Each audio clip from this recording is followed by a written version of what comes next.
Sonic the Continuation Issue 10. Oh, thrilling. Another Perfect Chaos fight. This is gonna have a real uphill battle to be interesting, because there's already been a Perfect Chaos fight in the games, Sonic X, the Sonic X comic, Archie Sonic's 30 Years Later arc, and Fleetway. A fan comic can be about anything. So reusing a plot point from the game so heavily is the last thing you'd expect, and it just looks bafflingly lazy, so this better be really fascinating. Good thing it starts out with Dr. Zachary, because that title on cover is boring as hell. Does the writer not realize that there was already a Perfect Chaos fight in SCC? Granted, it was barely a fight at all, and just Super Sonic jumping into it to steal its energy, but at least that was original. The fact remains that it showed up in full-on Perfect Chaos mode and ended the adventure adaptation. Clearly Sonic the Comic never meant for Perfect Chaos to happen again. That's why Chaos the Fish, disappeared. That's why it didn't happen again in SCC Online. Zachary says that just like he expected, Chaos energy in this Emerald's native universe must have different properties to that of theirs. It's not a universal constant after all. He wants to see its effect on a living being of this dimension, and Chaos the Fish is scared, and gets powered up with it. Why is he scared? He always loves powering up with emeralds. He screams that it's too different, and Zachary's shocked at seeing a mutation from only one emerald. Zachary gets attacked because I guess he was hit with slightly solid water that hard. I still can't take it seriously that Zachary had Chaos at all, when clearly Sonic the Comic's intent when he landed near Big the Cat was that it'd be with him. This takes me out of it. This wouldn't feel like it was ignoring canon if in the first issue, we saw Chaos jump out of Big's canoe in a panic and swim far away because he naturally didn't want to be with Big. And then we'd see him run into Zachary. But Zachary would have still been extremely lucky to have ever found Chaos at all. Because why would he have been in that exact place when he wouldn't have known that... Did he use a Chaos detector to find out that Perfect Chaos was going to be there? And go there? I guess so, but that should have been explained. I don't know how Chaos got all the way from Big the Cat to Zachary, and that's the whole excuse for this plot. Sonic had shown a workshop in Mystic Ruins, and Techno set them up with tons of cool stuff there. And Tails says it's a better location with Mobius' new geography. It'd be interesting to learn why exactly that is, to make this feel justified, instead of just being here because of meta logic. Why did he change their workshop location from Emerald Hill Zone, which was a part of SCC's identity? That's game bias. And why isn't Sonic's text bubble directly connected to him? Who wouldn't do that? It's stuff like this just doesn't make it feel like Fleetway anymore. He asked Tails when he became such a nerd. Considering that he said that, him calling him Pixel Brain is just a meaningless force of habit nickname for him because he usually calls him that. When he started calling him Pixel Brain, it was supposed to be because Tails was being stupid, so it's supposed to mean something. Amy calls Sonic homesick, and Sonic inexplicably denies it just to say that he likes Emerald Hill better, which he should know means he's homesick. Fleetway Sonic is supposed to be smart. And rather than telling us why he shouldn't like Emerald Hill better, Amy says that he used to live in Green Hill Zone. Sonic says that they don't talk about Green Hill anymore. This better be explained too. In-universe. Fuck meta logic. So the fans are sick of Green Hill Zone. That doesn't change the fact that Sonic hating it is shockingly out of character. It's a greenery-filled place. You'd expect Robotnik to hate Green Hill Zone. Then someone teleports to what's apparently their living room and not just a workshop for Tails. Sonic sees Tikal, who's got a big headache because she warped ahead 8,000 years in a single step. And it took all the magic her father could muster to get her here. Then why the hell does she have a headache instead of him? I thought she got here with her own magic, and I was impressed with her. Well, regardless, it is fascinating to see Tikal reinterpreted as a reverse Silver the Hedgehog, where she's a time traveler from the past to the present, and she's in her real form and not her fairy form, which makes way more sense. She says that if they don't make it to the Emeralds before he does, it'll be too late. There's no too late! There's time travel involved. They can arrive at any time they want. Couldn't she have been sent to a lot earlier so that she'd have a lot more time? Instead, by the time she was sent here, Zachary had already done his thing. I have to remind you that I'm incredibly thankful for all the originality in this issue. I'd be horribly bored to death if it was the exact same plot as SC1, like Sonic X. But the story is frustrating me despite that. It's hard to remember the originality right now, as I'm talking, because all of a sudden they're in the Mystic Ruins. I'm glad that Tikal isn't horribly traumatized from being trapped in chaos for 8,000 years conscious and having to lose her memory, like in SCC Online. Because that was shockingly dark. Tikal explains that her father is powerful enough to sense that chaos has returned, even 8,000 years into the past. How did he sense he returned when from his perspective, that hadn't happened yet? He's in a different time, not place. But apparently it has to be more like he had a vision of the future that perfect chaos would come back again, at a convenient time. I'm just wondering how he survived having to put up with perfect chaos the first time. That was never really answered. Then we see Angel Island on the sea again, because Porker's repairs to the island are too complex to rush through, and he had to land to the island to make them so that it wouldn't fall into the ocean again. I thought it was fully repaired, because it floated upwards in issue 3, and for a while, and it was fine. It's so odd and unique to see technology be why the island is floating, and the emeralds are just powering the technology. If I'd been told all along that they were powering an anti-gravity device or super magnet in Sonic the Comic, that would have made it crystal clear right away, and I would have appreciated the fact that it was doing something original, but instead we're all used to the island being floated with a magical emerald. And so that makes me wonder why the emerald's mere presence doesn't make the island float. It's already a magical emerald. But that never really made sense, because it's not like the Master Emerald makes anything else float upon being held in it, in any other continuity. None of the emeralds make Sonic float. It's only when it's on Angel Island specifically that the floating happens. In a pedestal. So it does make sense now that it needs to be in a pedestal, because the pedestal is powering an anti-gravity machine. Meanwhile, Styx seems to be humming and is politely ignored. Her character is twice as fascinating to see when she's got a backstory where she used to be a normal girl. It makes more sense that something extreme made her this way. Knuckles says that he just doesn't trust humans, and Porker has to remind him that Eggman used to be a good guy. And Styx tells him to be quiet because she's trying to concentrate. On what?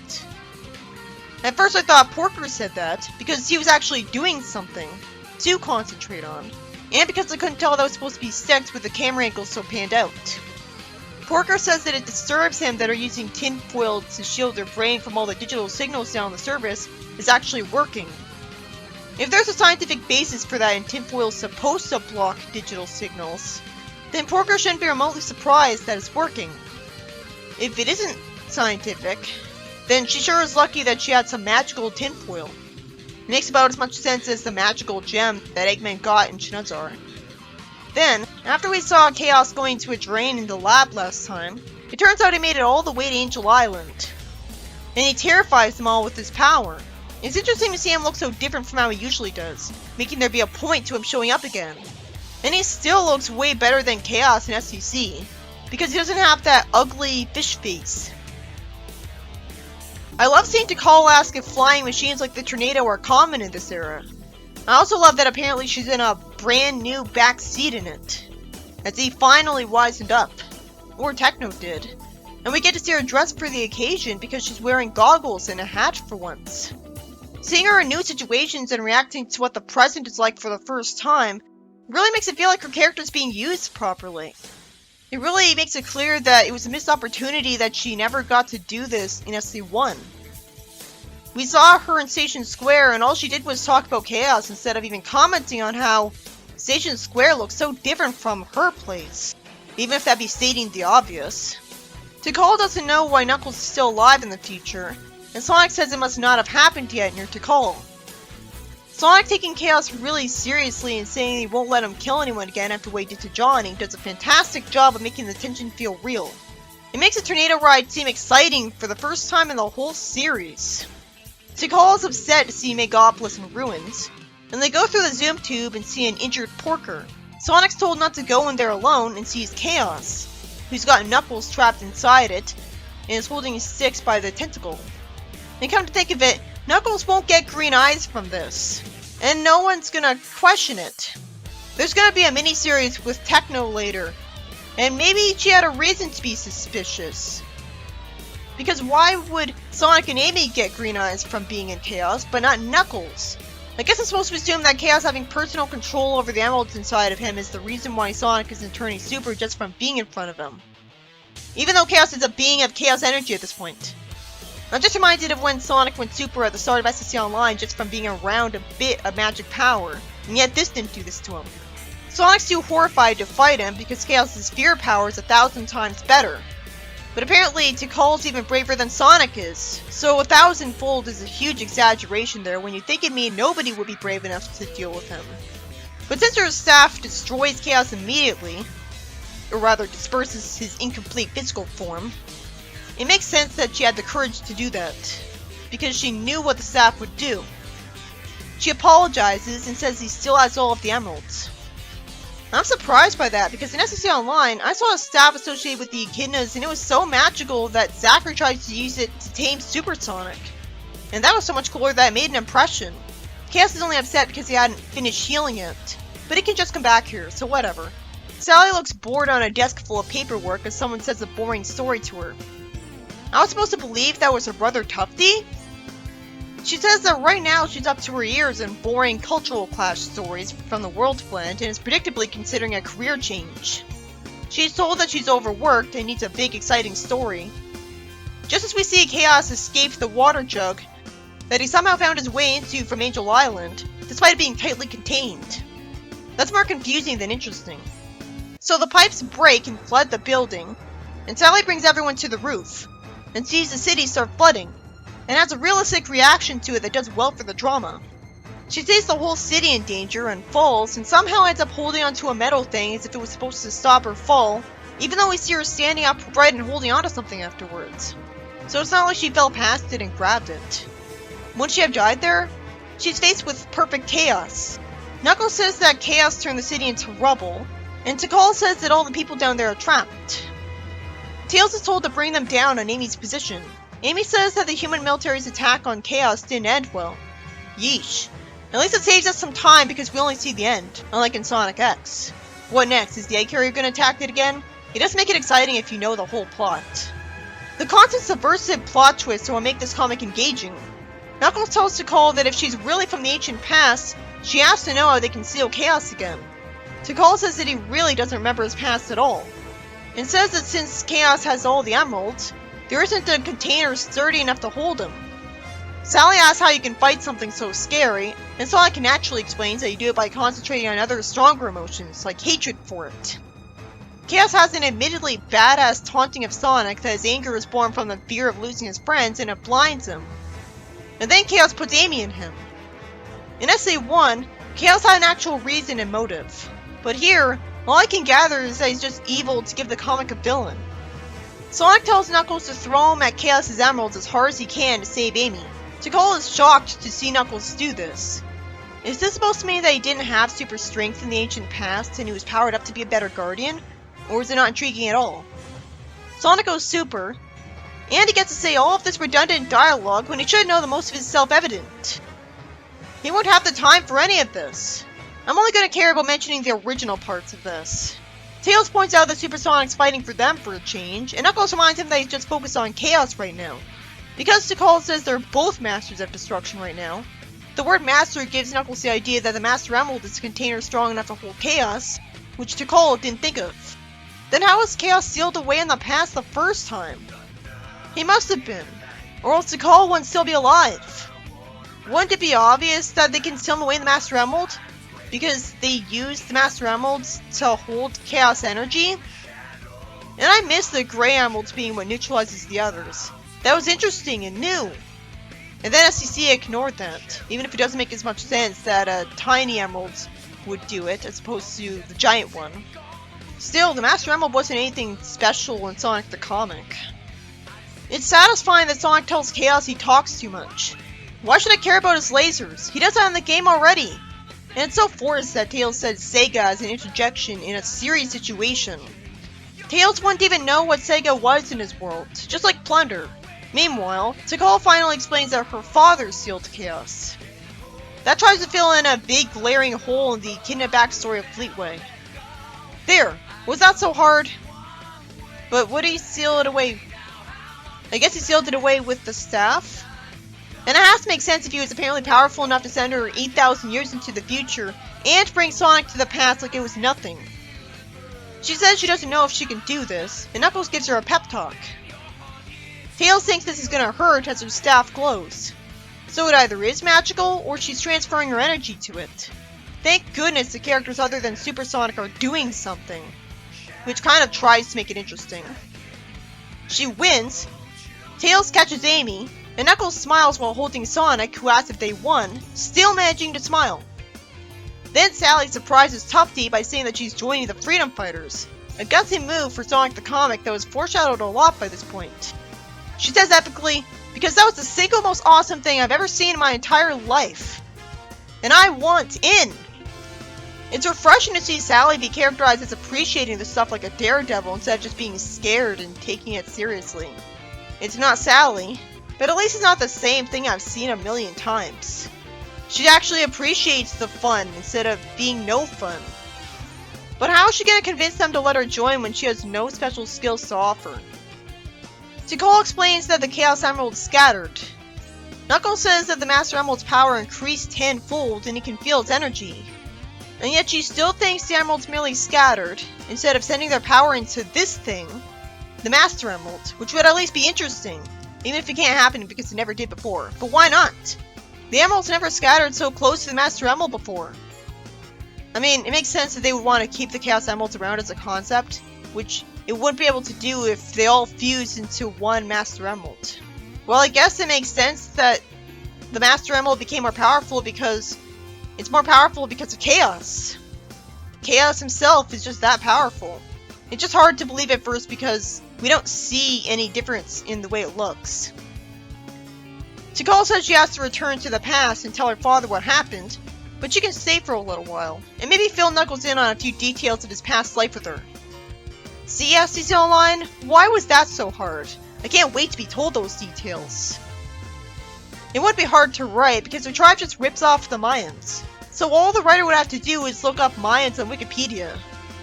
Sonic tells them to speak quieter because Super Sonic always leaves him with a headache, apparently, out of nowhere. And he says, interestingly, I'm sure he does it on purpose, as if Super was able to do that. It's more realistic that Tails says, the city is totaled. It doesn't feel like much of a victory. Tails says it can be fixed after Sonic teases him, okay, then we let Chaos out and we can have a do-over. And Tails smiles afterwards and says it's nothing a little elbow grease can't fix. This might be the first time they've ever had a sweet brotherly moment together in SCC. And it looks out of character by this point, to the point of seeming like it contradicts the whole comic. But at least it can be assumed they got a new appreciation for Tails, because he's glad all of his friends survived his next fight with Chaos. But in SCC Online, he needed to have Tails as his only friend for a while, and that was a much stronger reason for him to really warm up to and respect him. It turns out that Amy's eyes are glowing green because she was in Chaos, when that didn't happen to Knuckles. And it's pretty realistic that Sonic wouldn't be the only one who would get green eyes from being in Chaos just because he's the main character who got green eyes in the games. Sally records for the news that Sonic saved the city, and Zachary says that reviving Chaos got them the data they needed. And he says that their new destination is a fresh new universe with its own set of powerful Chaos Emeralds. A universe of ghosts. But it looks like only the one on the right is a ghost. That's interesting, but I hope they only look all blue because we're seeing holograms from a blue light thing. Because obviously they don't look appealing this way. They look better having actual color variety like they're supposed to. And the issue ends with a text box saying that the story continues in Go to the Future issue 17. I've been told that Evan Stanley's Sonic fan comic is called that. And this is supposed to be a Fleetway fan comic, not Archie or IDW. And this is a fan comic by Akita instead. So is this going to be a crossover with another fan comic? Since when does that happen? It's intriguing, but confusing. I was already planning to review Ghost of the Future, for the same reason I reviewed Other M. So not only is it literally leading to a different fan comic entirely, with its own continuity that would confuse me, that I would never expect to be in the same universe as Fleetway's comic, but it's expecting you to go read its 17th issue. I'm not doing that right away. Because if I'm going to read Ghost of the Future, it's going to be from the beginning.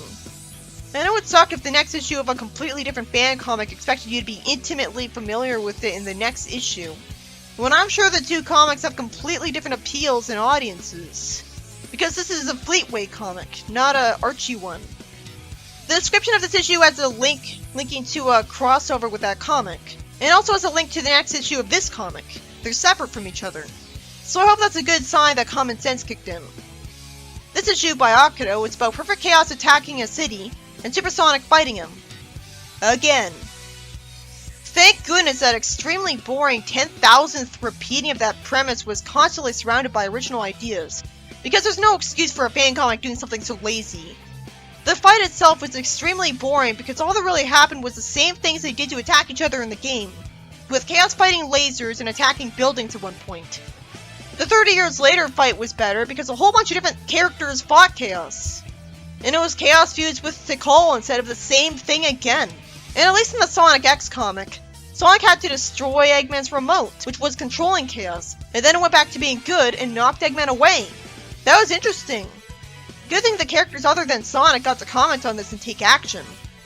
Tikal finally reveals that her father sealed away Chaos last time, but since it wasn't sealed away in the Master Emerald, I have to wonder how.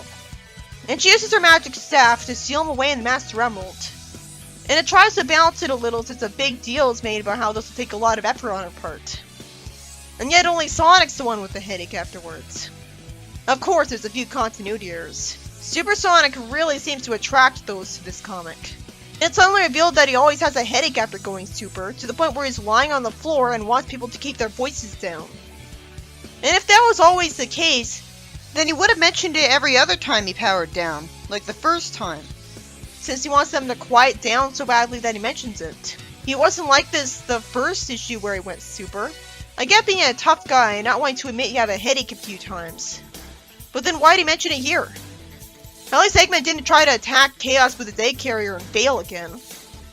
Though an absence isn't as exciting of an original thing. Sally's bored with being a reporter because she's swamped with culture shock stories. And she thinks that seeing the defeat of Chaos was so awesome that she wants to join the heroes. Which is a gutsy move for a Fleetway fan comic. But it ended before I could learn what she'd say to the heroes to try to realistically convince them to let her join. Because it seems like the only reason they'd agree to it is because Amy likes her that much. She doesn't have any special skills to contribute. So why would they let her join? Why would she think they'd give her a chance? Sure, she has an adventuring spirit and is brave, but that's it. It was more justified in Sadie Ann because she's a princess and Sonic's childhood friend. So she was born with an unearned advantage from the start that gave her respect to the point where they had a reason to give her a chance. But this Sally is way more relatable to the audience by being in the position of a normal person. Granted, she knew Sonic in the past too, but she barely interacted with him. It'd be interesting to see what kind of job her father would have if he's not a king. So I'm guessing that'll never happen because it was already pushing it by doing this. So that's why I don't think Antoine will ever show up, or any Sadie Ann character. She only got in because she was in issue 3 of SEC. And only because Sally Acorn was the default name for the squirrel character in the Badniks. So in retrospect, that character being turned to a Zombot nearly the first chance Flynn got just adds insult to injury after everything he did to the real Sally. Tikal Out of Time. The story starts out with boring narration from Tikal recapping to us who she is, and finally explaining that after SC1, she was put in charge of finding the emeralds when they scattered around the world because she wasn't doing anything else. I like getting to see her in a new outfit. Too bad the story seems pointless. She finds the 4th emerald. I don't know where she found it. Why couldn't any of these boring redundant text boxes tell me where she found all the other emeralds? What's the point then? She admits that she's not the only one who could have found the emeralds and is just doing this as a distraction for herself because she's uneasy that echidnas are rare now. She wonders what happened to her father. This story could have had better pacing. We learn about her angst about this in Sonic the Continuation itself anyways. So why dedicate an entire story to it? She at first thinks she shouldn't leave her father alone and should die with her people, but then snaps the staff and falls to her knees crying, since she naturally doesn't want to die. And there is nothing to say about the story. It's just redundant. Tikal's angst over being the last echidna is revealed. The end. It might have more impact if I read it before the Sonic the Continuation issue where she admitted her angst to Knuckles. But it's still a boring story because it only consists of narration from Tikal, where she mostly just states the obvious.